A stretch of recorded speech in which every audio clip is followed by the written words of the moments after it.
This was the original motor. At this point, we kind of passed step one. The motor could work in the application based on what we saw at this point, but we needed a lot more detail. The motor was brought into our facility. This particular motor was brought in so that we could dig into it and look at it closely. So that's what we did. The motor was brought in. We dismantled.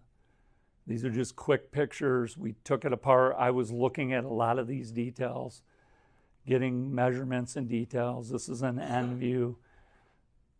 Some of these are duplicate, and then the rotor.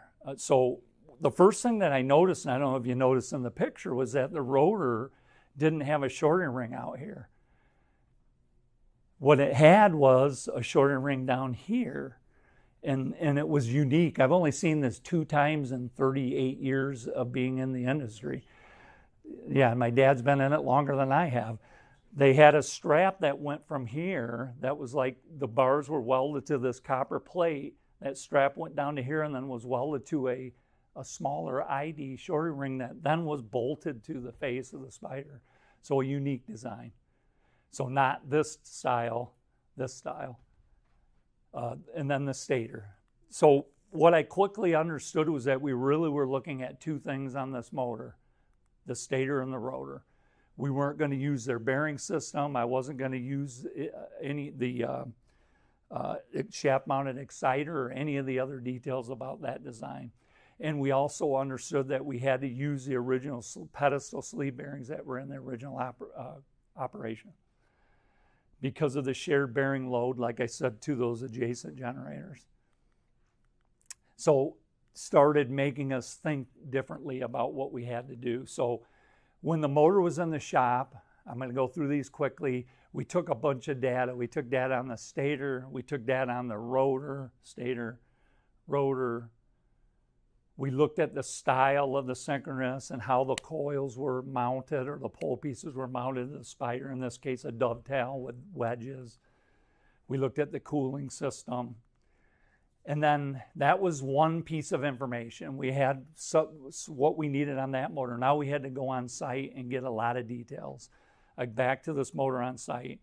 We were able to have the customer shut it down for a few hours so we could go in and actually, or they, pull off the covers and pull off the bearing tops and look at the sleeve bearings and get it to where we could actually physically measure and look at things.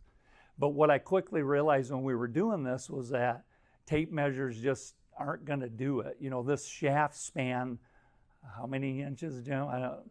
It's on my 219, I think. So it spanned a long distance. You weren't going to get real accurate with a tape measure.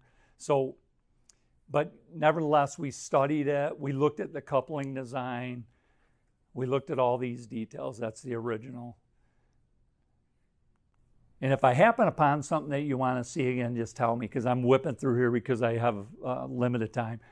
So the motor, the synchronous motor, was a big diameter, and part of that diameter dips into the floor underneath.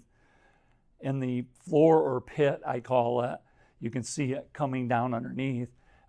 In that pit, they were actually feeding air in that pit that was bringing cooling air to all the DC generators and the motor in this whole tunnel.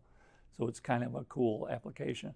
Just looking at the leads coming out of the bottom of the motor, lightning arresters, surge suppression capacitors. But we had to, the reason I was studying all this, we had to be able to adapt to that. Our motor had to have 6 leads when it came out. We had to have the right configuration to be able to connect to their power system. Then we were looking at the way the motor was supported. There was an I-beam structure on the concrete wall on the edge of the pit, and it had gussets, which made sense, aligning with the biggest weight component of it, the stator. And it was clear we needed an accurate way to measure, like I said earlier. And we weren't going to do that from normal methods.